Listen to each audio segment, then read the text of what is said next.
बहुत समय पहले की बात है। एक बुढ़िया के 7 पुत्र थे। उनमें से 6 कमाते थे और एक निकम्मा था। बुढ़िया अपने 6 बेटों को प्रेम से खाना खिलाती और 7वें बेटे को बाद में उनकी थाली की बची हुई जूठन खिला दिया करती थी।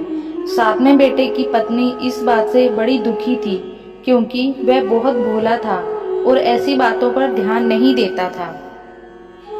एक दिन बहू ने जूठा खिलाने की बात अपने पति से कही। पति ने सिर दर्द का बहाना कर रसोई में लेटकर स्वयं सच्चाई देख ली। उसने उसी क्षण दूसरे राज्य जाने का निश्चय किया।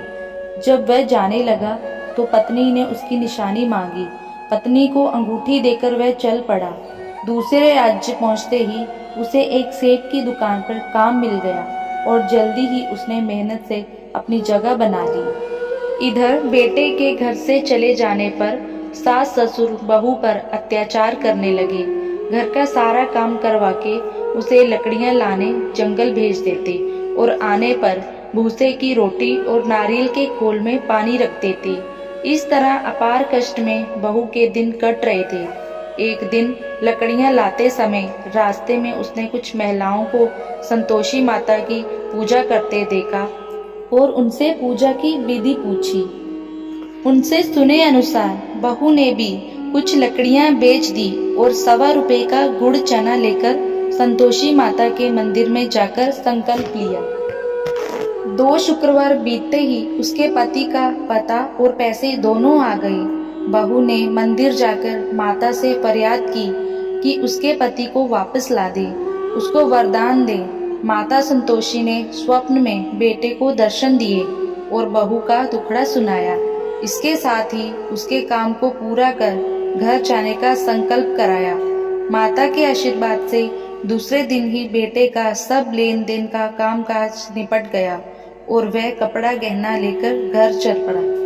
वहाँ बहू रोज लकड़ियां बीनकर माता जी के मंदिर में दर्शन कर अपने सुख दुख कहा करती थी। एक दिन माता ने उसे ज्ञान दिया कि आज तेरा पति लौटने वाला है, तू नदी किनारे थोड़ी लकड़ियां रख दे और देर से घर जाकर आंगन से ही आवाज लगाना कि सासू माँ लकड़ियां ले लो और भूसे की रोटी दे दो, नारियल के खोल में पानी दे दो। बहू ने ऐसा ही किया। उसने नदी किनारे जो लकड़ियां रखी, उसे देख बेटे को भूख लगी और वह रोटी बना खाकर घर चला। घर पर माँ द्वारा भोजन का पूछने पर उसने मना कर दिया और अपनी पत्नी के बारे में पूछा। तभी बहू आकर आवाज लगाकर भूसे की रोटी और नारियल के खोल में पानी मांगने लगी। बेटे के सामने सास झूठ बोलने लगी कि रोज 4 बार खाती है, आज तुझे देखकर नाटक कर रही है। यह सारा दृश्य देख बेटा अपनी पत्नी को लेकर दूसरे घर में ठाठ से रहने लगा। शुक्रवार आने पर पत्नी ने उद्यापन की इच्छा जताई और पति की आज्ञा पाकर अपने जेठ के लड़कों को निमंत्रण दे आई। जेठानी को पता था कि शुक्रवार के दिन व्रत में खट्टा खाने की मनाही है। उसने अपने बच्चों को सिखाकर भेजा कि खटाई जरूर मांगना। बच्चों ने भर पेट खीर खाई और फिर खटाई की रट लगाकर बैठ गए। ना देने पर चाची से रुपए मांगे और इमली खरीदकर खा ली। इससे संतोषी माता नाराज हो गई और बहू के पति को राजा के सैनिक पकड़कर ले गए।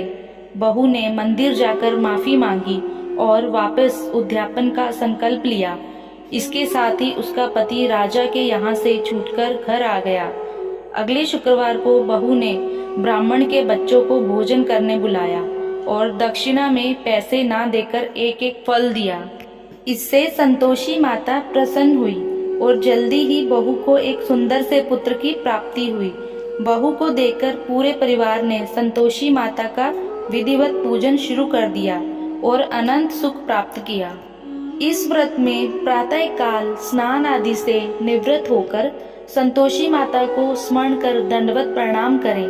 पूजा करते समय जल से भरा कलश रखकर उसके ऊपर गुड़ और चने से भरा कटोरा रखें। कथा करने और सुनने वाले अपने हाथ में गुड़ चना अवश्य रखें और मन ही मन संतोषी माता की जय बोलते जाएं।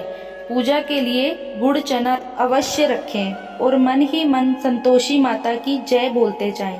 पूजा के लिए गुड़ चना लेते समय सवाई का ध्यान जरूर रखें, यानी अपने सामर्थ्य के अनुसार चना गुड़ 1.25 रुपए, 5.25 रुपए या 11.25 रुपए के बढ़ते क्रम के अनुरूप ही लें।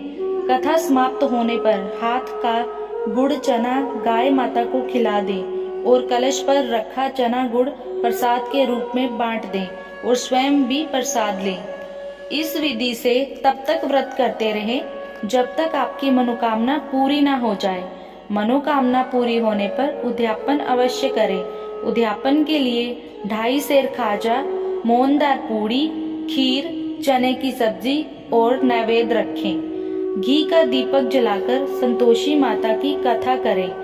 जयकारा लगाकर नारियल फोड़ें। इस दिन घर में कोई खटाई ना खाए, ना ही किसी को कुछ भी खट्टा दें। इस दिन 8 लड़कों को भोजन कराएं।